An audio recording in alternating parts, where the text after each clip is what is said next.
Bismillahirrahmanirrahim. Assalamualaikum warahmatullahi wabarakatuh. Perkenalkan, nama saya Siti Ayu Anggraini dari Program Studi Pendidikan Ekonomika dengan NIM 1800806. Nah, pada kesempatan kali ini, saya akan membahas tentang bank sentral, sistem pembayaran, dan alat pembayaran yang ada di Indonesia.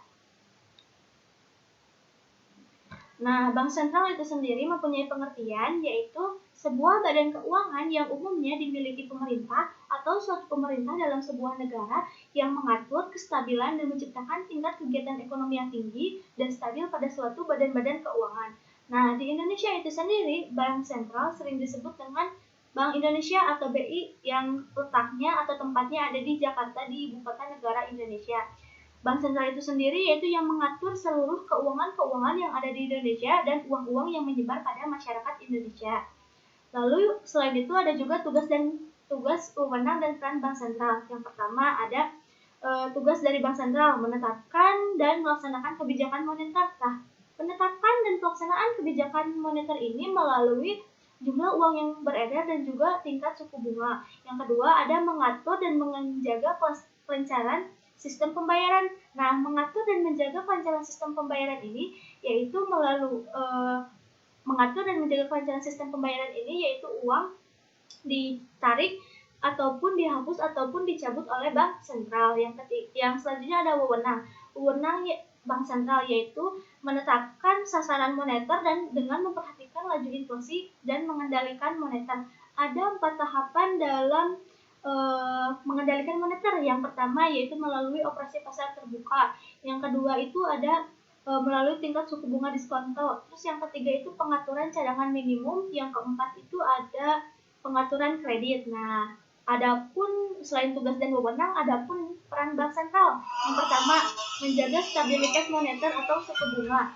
Nah, menjaga stabilitas moneter atau suku bunga ini belum ada definisinya, tetapi intinya itu yang mengatur suku bunga sesuai dengan yang tadi tugas dari bank sentral, yaitu menetapkan dan melaksanakan kebijakan moneter. Yang selanjutnya ada memiliki peran vital atau perbankan. Nah, perbankan di sini harus sesuai atau harus menjadi sebuah lembaga yang sehat seperti itu. Ada selanjutnya ada jari pengaman sistem keuangan atau lender of the last resort atau melalui lender of the last resort. Nah, selanjutnya ada sistem pembayaran di Indonesia. Sistem pembayaran itu sendiri penjelasannya, pengertiannya yaitu sistem yang berkaitan dengan pemindahan sejumlah nilai uang dari satu pihak ke pihak lainnya. Nah, sistem pembayaran itu sendiri mempunyai komponen yang membentuk. Yang pertama ada alat pembayaran. Justru alat pembayaran ini yang paling utama adalah sistem pembayaran. Yang kedua ada sistem pembayaran yang memproses berbagai instrumen pembayaran. Yang ketiga ada lembaga yang memproses sistem pembayaran. Dan yang keempat ada saluran pembayaran. Nah, sistem pembayaran itu sendiri memiliki peran. Yang pertama, menjamin kelancaran pasar. Artinya sebelum Bank Indonesia mengedarkan uang baru, harus melihat dulu kelancaran pasarnya seperti apa, baru diedarkan. Yang kedua, ada memungkinkan terjadinya spesialisasi. Dan yang ketiga, sebagai channel utama transmisi kebijakan moneter atau RTGS itu.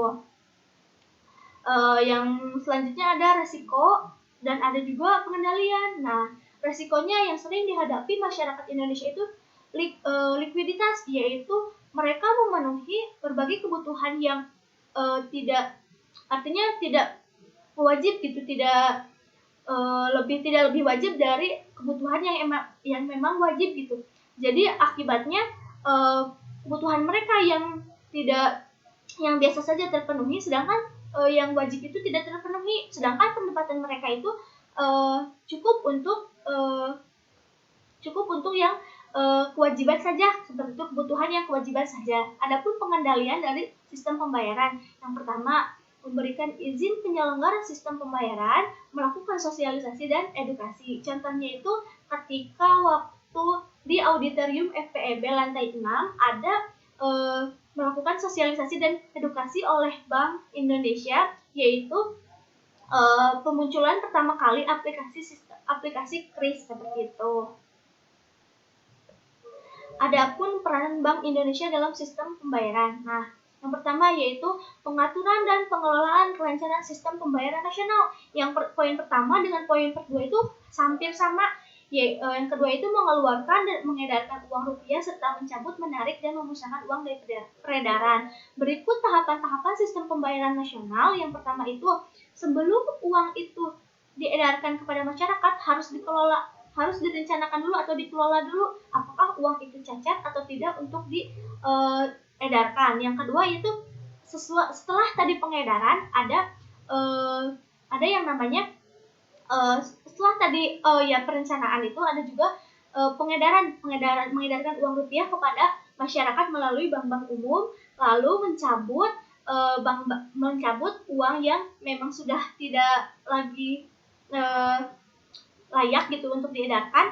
Terus lalu sudah itu menarik kembali uang-uang yang memang sudah tidak layak, dan selanjutnya memusnahkan uang dari peredaran, artinya yang cacat tadi atau yang sudah tidak berkembang kembali. Yang selanjutnya ada mengawasi bank-bank yang ada di Indonesia. Tentu saja peran Bank Indonesia itu ya mengawasi bank yang ada di Indonesia, artinya sistem yang tadi ada sistem pengamanannya seperti apa. Jika kita ingin melakukan proses transaksi melalui bank, melalui debit maupun kredit, ada pengawasannya oleh Bank Indonesia. Nah, misalnya ada seseorang yang melakukan transaksi di sebuah bank bank ini misalnya. Nah, dilakukan juga pengawasannya itu oleh Bank Indonesia seperti itu.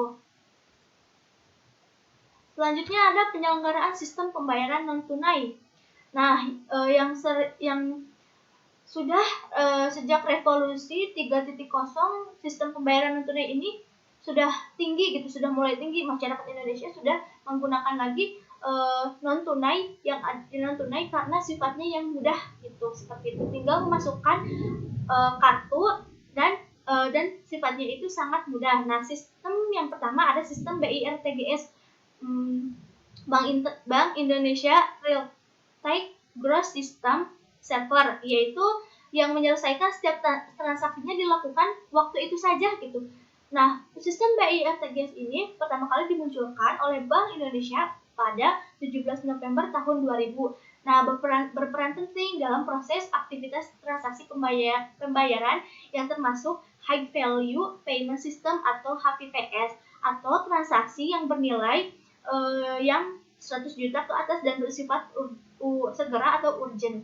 Yang selanjutnya ada sistem clearing nasional Bank Indonesia, merupakan yang meliputi clearing debit dan clearing kredit yang penyelesaian akhirnya dilakukan secara nasional seperti itu. Selanjutnya ada pengertian dan sejarah alat pembayaran tunai, atau yang saya akan jelaskan ini uang. Nah, uang ini yang berikut ada gambar uang yang memang dari tempo dulu sampai tempo sekarang gitu, seperti itu. Uang itu mempunyai pengertian ataupun ciri, dapat diterima, dapat digunakan sebagai alat tukar, dan dapat digunakan sebagai alat pembayaran. Sejarah uang. Nah, pertama kali sejarah uang itu dimulai dengan sistem barter yang mempresentasikan suatu nilai. Muncul uang yaitu sebagai spesialisasi dan perdagangan. Munculnya uang itu dalam sistem barter atau dalam sistem perdagangan. Nah, perdagangan ini awalnya dari barang ke barang, lalu berevolusi sebagai uang kertas dan kemudian muncul cek seperti itu. Selanjutnya ada fungsi, jenis, dan syarat uang serta standar mata uang. Nah, fungsi uang bisa kita lihat ya, alat tukar yang tidak dapat didapatkan kembali. Oh iya, jelas, alat satuan hitung, alat penyimpan kekayaan atau penimbun kekayaan, alat pengalih nilai atau kekayaan. Nah, jenis-jenis uang yang pertama berdasarkan pihak yang mengeluarkan, ada uang kartal dan ada uang giral. Bahan uang terdiri atas bahan logam dan kertas. Terus negara yang mengeluarkan uang dalam negeri dan luar negeri. Seperti itu. Jadi uang itu dikendalikan oleh negara. Terus yang selanjutnya jenis uang itu berdasarkan nilai, seperti itu. Syarat uang. Sudah jelaslah syarat uang seperti apa, tidak seperti dulu zaman barter, zaman nenek moyang kita dari barang ke barang. Uang ini sudah syaratnya mudah dibawa, tahan lama, nilainya stabil, diterima secara umum, dan memenuhi syarat psikologis seperti itu. Nah, ada pula standar mata uang. Standar mata uang itu ada dua. ada standar logam yang terdiri atas tunggal. Tunggal itu hanya satu jenis mata uang saja. Jika kembar itu dua jenis mata uang, yaitu uang dan emas. Yang standar pincang ini, emas dijadikan standar logam bagi seluruh negara. Nanti saya akan jelaskan di slide selanjutnya. Yang selanjutnya ada standar kertas yang uang rupiah yang kertas seperti itu. Selanjutnya, nah ini ada sistem moneter di Indonesia ataupun bisa jadi di dunia. Yang pertama ada standar emas. Nah, seluruh dunia itu pernah menjadikan emas itu sebagai standar moneter karena koin emas menjadi alat tukar, karena emas itu sampai saat ini bisa dijadikan sebagai sebuah standar seperti itu. Setiap negara itu pasti mengeluarkan standar emasnya sendiri. Contohnya di Indonesia mengeluarkan emas sendiri.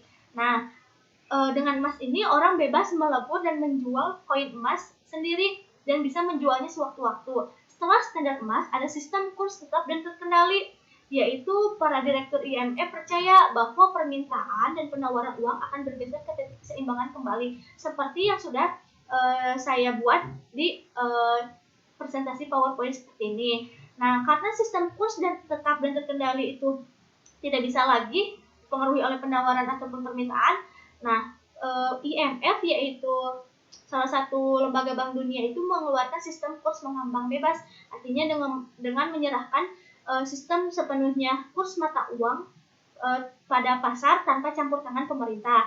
Yang selanjutnya ada sistem kurs mengambang terkendali. Nah, ini tuh ada campur tangan pemerintah atau intervensi untuk mencegah fluktuasi kurs yang sangat besar. Nah, sistem kurs mengambang terkendali ini salah satunya Indonesia yang menerapkan sistem kurs mengambang terkendali. Selanjutnya ada pengelolaan uang rupiah oleh Bank Indonesia. Bisa kita lihat ya, Bank Indonesia itu yang tadi yang sudah saya jelaskan sebelumnya dari peranan Bank Indonesia melakukan perencanaan, misalkan pengeluaran, menetapkan tanggal bulannya, terus menunjuk juga pihak bank-bank yang memberikan pelayanan rupiah. Selanjutnya, Bank Indonesia juga berwenang menentukan keaslian agar tidak ada uang yang asli ataupun maupun tidak asli yang cacat ataupun tidak, seperti itu. Selanjutnya ada pengelolaan keuangan negara. Nah, pengelolaan keuangan negara ini oleh tiga. Yang pertama oleh Presiden sebagai kepala pemerintahan dan pemegang kekuasaan. Yang kedua ada hubungan pengelolaan keuangan negara dengan DPR, Dewan Perwakilan Rakyat. Yang ketiga ada peranan Bank Pemeriksaan Keuangan terhadap pengelolaan negara atau Badan Pemeriksa Keuangan atau BPK.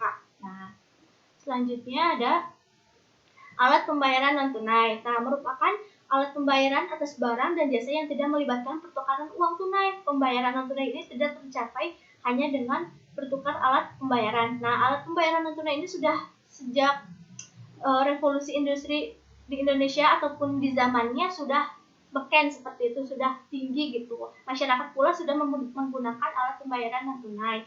Arus proses transaksi dan aliran pembayaran tunai ada dua arus. Ada aliran instrumen fisik dan aliran dana. Adapun berdasarkan aliran pembayaran kredit transfer dan debit transfer. Jenis pembayaran non tunai itu ada berbasis kertas, berbasis kartu, dan pembayaran elektronik. Seperti itu tentang tentang bank sentral, sistem pembayaran dan alat pembayaran. Nah, mungkin dicukupkan ya pemaparan materi dari saya. Mungkin bila ada yang ditanyakan dan bahkan mungkin bila ada kesalahan ataupun dalam pengucapan kata ataupun kesalahan dalam mempresentasikannya ini, terima kasih. Wassalamualaikum warahmatullahi wabarakatuh.